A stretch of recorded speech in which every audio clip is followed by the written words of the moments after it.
नमस्कार, मैं जनवक्ता श्रीम गौतम। महाराष्ट्र चुनाव होने हैं 20 नवंबर को और इसको लेकर चाहे महाविकास आघाड़ी हो या महायुति हो, इन दोनों ही जो बड़े गठबंधन है उनमें सीटों को लेकर तकरार चल रही है। हालांकि महायुति यानी कि सत्ताधारी भारतीय जनता पार्टी, शिवसेना और जो शरद पवार का अजित पवार गुट है उसमें लगभग सहमति बन गई है। जैसा कि देवेंद्र फडणवीस ने कहा है कि 278 सीटों पर सहमति बन गई है, केवल 10 सीटों पर अब चर्चा बाकी है। लेकिन महाआघाड़ी में महारार चल रही है इस पूरे मामले को लेकर, और इसको लेकर एक पुरानी जो कहानी बच्चों को सुनाई जाती थी कि दो बिल्लियों के झगड़े में बंदर फायदा उठा ले जाता है, वही होता हुआ भी दिख रहा है। शरद पवार की एनसीपी को इसमें बहुत ज्यादा फायदा हुआ है। पहले एनसीपी जहां 70 से 75 सीटों पर लड़ने की सोच रही थी, अब उसको 85 सीटें इस महाविकास आघाड़ी के तहत मिल गई हैं। दूसरी तरफ कांग्रेस जो दावा कर रही थी कि वो 120 सीटों पर चुनाव लड़ेगी, उसको अभी तक 85 सीटें मिली हैं। हालांकि वो ये कह रहे हैं कि कम से कम 105 सीटों पर हम लड़ेंगे। दूसरी तरफ शिवसेना है जिसके नेता संजय राउत का ये दावा है कि वो कम से कम 100 सीटों पर चुनाव लड़ेंगे। यानी कि अब तक जो 255 सीटों का फैसला हो चुका है उसमें 85 सीटें कांग्रेस को मिली हैं, 85 उद्धव ठाकरे की पार्टी को और 85 सीटें शरद पवार की पार्टी को। शरद पवार सीधे तौर पर फायदे में है। अब यहाँ जो रार हो रही है उसकी वजह यह है कि शायद किसी ज्योतिषी ने इन दोनों ही पार्टियों को, चाहे कांग्रेस हो या उद्धव ठाकरे की शिवसेना हो, इनको ये बता दिया है कि जो भी ज्यादा सीटों पर चुनाव लड़ेगा उसकी ज्यादा सीटें ही आएंगी, और जिसकी ज्यादा सीटें आएंगी मुख्यमंत्री का दावेदार वही बनेगा। इसको लेकर उद्धव ठाकरे बहुत ज्यादा हल्ला कर रहे हैं क्योंकि वो चाहते हैं कि उनका नाम घोषित कर दिया जाए मुख्यमंत्री के तौर पर। लेकिन तीनों ही पार्टियां इस बात पर अड़ी हुई है कि हमारी पार्टी का मुख्यमंत्री होना चाहिए। अगर हमारी पार्टी की ज्यादा सीटें आती हैं तो चुनाव में, यानी कि 23 नवंबर को जब रिजल्ट आएंगे और रिजल्टों में महाविकास आघाड़ी अगर बहुमत में आती है, लेकिन इनको ऐसा लग रहा है कि वो बहुमत में तो आ चुके हैं, अब जिसकी ज्यादा सीटें आएंगी वही मुख्यमंत्री बनेगा। इसी को लेकर सारी रार मची हुई है। उद्धव ठाकरे अपने आप को मुख्यमंत्री के तौर पर पेश करना चाहते हैं। कांग्रेस पार्टी में कई मुख्यमंत्री के चेहरे हैं जो दावे कर रहे हैं कि वो मुख्यमंत्री बनेंगे, और तीसरी जो पार्टी है एनसीपी, उसकी तरफ से जयंत पाटिल का नाम आगे बढ़ा दिया गया है। कांग्रेस की अगर बात की जाए तो 2009 के चुनावों में कांग्रेस को 82 सीटें मिली थी, 288 सीटों पर उसने चुनाव लड़ा था। 2014 के चुनाव में कांग्रेस ने 42 सीटें हासिल की, और इस बार जब 2019 के चुनाव हुए थे तो कांग्रेस की 44 सीटें आई थी। उसके बावजूद कांग्रेस ये चाहती है कि वो ज्यादा से ज्यादा सीटें अगर लड़ेगी तो उसकी सीटें जीतने की भी संभावना ज्यादा बढ़ जाएगी और उसका मुख्यमंत्री बनने की संभावना और प्रबल हो जाएगी। दूसरी तरफ शिवसेना है जो भारतीय जनता पार्टी के साथ रहते हुए उसने भी सीटें तो बहुत लड़ी है, लेकिन जीतने का जो उनका रेशो है वो कम है। इसलिए वो ये सोच के चल रहे हैं कि अगर वो कम से कम 100 सीटों पर चुनाव लड़ते हैं तो 50-60 सीटें उनकी आराम से आ जाएंगी, और अगर 50 से 60 सीटें उन्हें हासिल हो जाती हैं तो फिर उद्धव ठाकरे के दोबारा से मुख्यमंत्री बनने के पूरे चांस हैं। हालांकि उद्धव ठाकरे इस बार भी चुनाव लड़ेंगे, इसकी कोई भी गारंटी नहीं है। वो पहले भी चुनाव नहीं लड़े थे, उनके बेटे ने हालांकि चुनाव लड़ा था। उद्धव ठाकरे विधान परिषद के माध्यम से मुख्यमंत्री बन गए थे। तो ये जो अब सब कुछ चल रहा है महाराष्ट्र में, उससे नुकसान तो तीनों ही पार्टियों को हो रहा है। हालांकि एनसीपी को अब कोई नुकसान नहीं है, उन्हें जितनी सीटें चाहिए थी उससे ज्यादा सीटें मिल चुकी हैं और वो किसी भी तरीके के झगड़े में अब शामिल होते हुए दिखाई नहीं दे रहे हैं। 85 के आधार पर 255 सीटों का फैसला हो चुका है और 33 सीटों के लिए अब मारामारी है, जिसमें से कांग्रेस कम से कम 20 सीटें चाहती है। दूसरी तरफ शिवसेना है, वो भी अपने लिए कम से कम 15 से 20 सीटें चाहती है। हालांकि इसमें भी जो छोटे छोटे महाविकास आघाड़ी के अन्य दल हैं उनके लिए सीटें छोड़ी अगर जाती हैं, उनके 5 सीटें भी छोड़ी जाती हैं, तो लड़ाई 28 सीटों की है।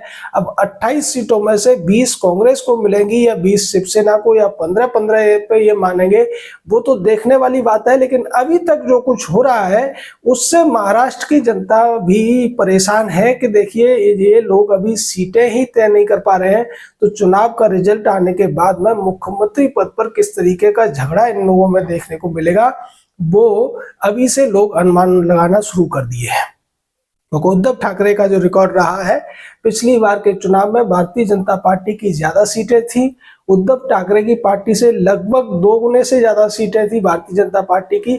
उसके बावजूद उद्धव ठाकरे इस बात पर अड़ गए थे कि मुख्यमंत्री उनकी पार्टी का होना चाहिए, यानी कि वो सीधे तौर पर खुद को मुख्यमंत्री बनाने की बात तो उस समय नहीं कर रहे थे, लेकिन ये जरूर कहे थे कि उनकी पार्टी का ही मुख्यमंत्री होना चाहिए, जबकि सीटें भारतीय जनता पार्टी की ज्यादा थी।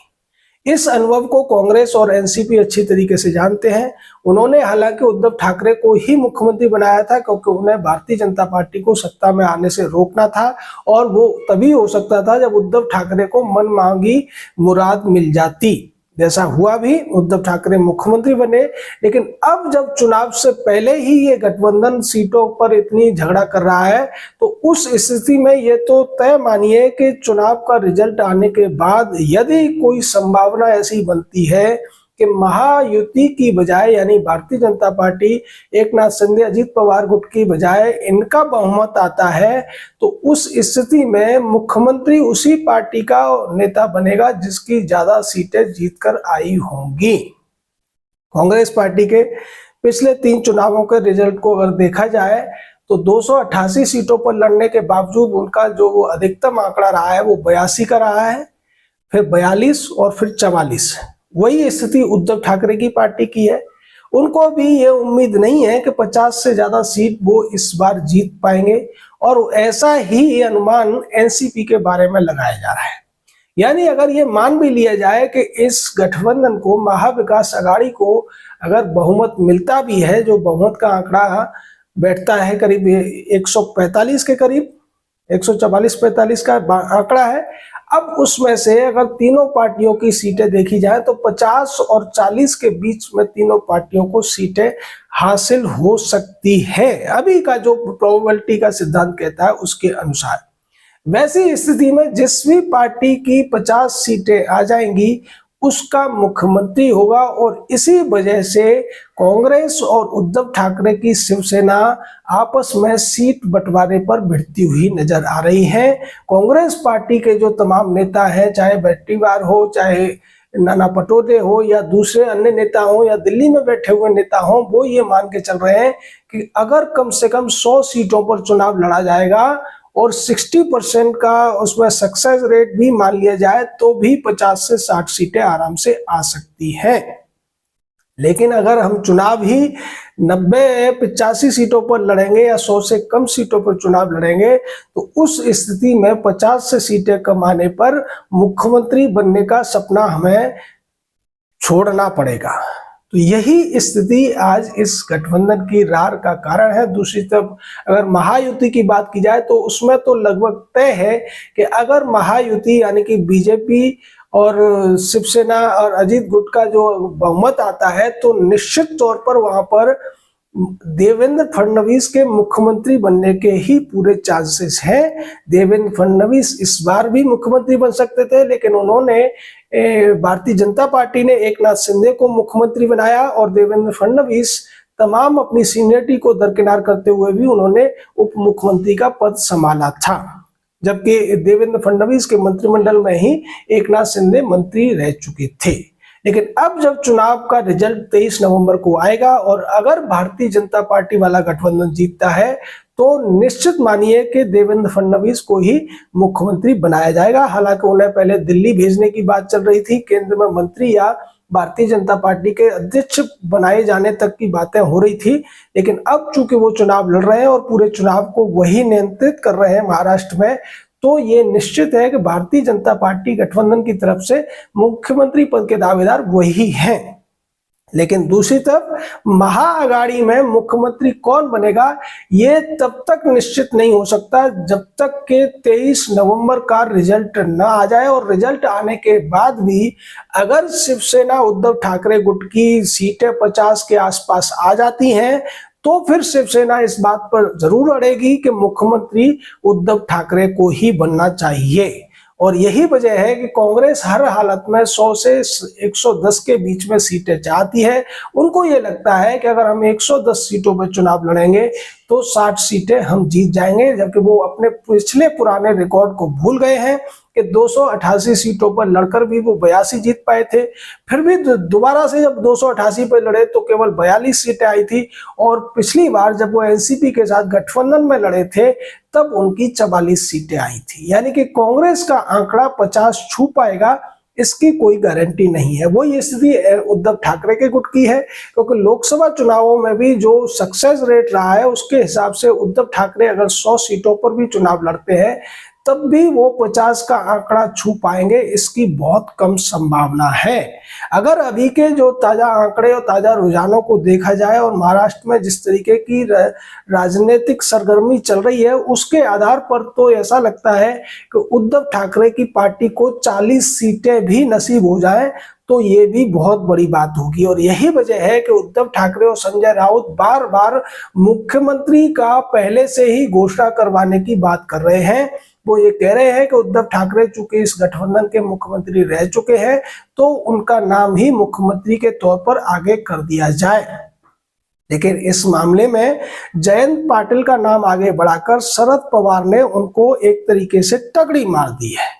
यानी यहाँ भी शरद पवार अपनी पार्टी का ही फायदा निकालने में कामयाब हुए हैं। इन दोनों की लड़ाई में अब जिस तरीके से शरद पवार ने जयंत पाटिल का नाम आगे कर दिया है, और अगर किसी तरीके से अगर माना जाए कि लोकसभा में जो सक्सेस रेट रहा था महाविकास अघाड़ी के घटक दलों का, तो उसमें सबसे अच्छा सक्सेस रेट रहा था शरद पवार की एनसीपी का।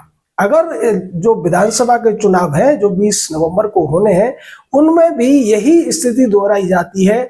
एनसीपी को अगर किसी तरीके से 50 के आसपास सीटें मिल जाती है तो यकीन मानिए कि फिर मुख्यमंत्री बनने पर सबसे बड़ा दावा और सबसे बड़ा हक एनसीपी के शरद पवार का हो जाएगा, और वो जिसको चाहेंगे वही मुख्यमंत्री बनेगा। तो इस तरीके से ये पूरा मामला उलझता हुआ नजर आ रहा है। हालांकि जल्द ही इसमें कुछ न कुछ सॉल्यूशन तो निकलेगा, और वास्तविक इसका सॉल्यूशन तो निकलेगा 20 नवंबर को जब चुनाव होंगे और 23 नवंबर को जब रिजल्ट आएंगे। तब तक तो इंतजार करना ही पड़ेगा। जय हिंद, जय भारत।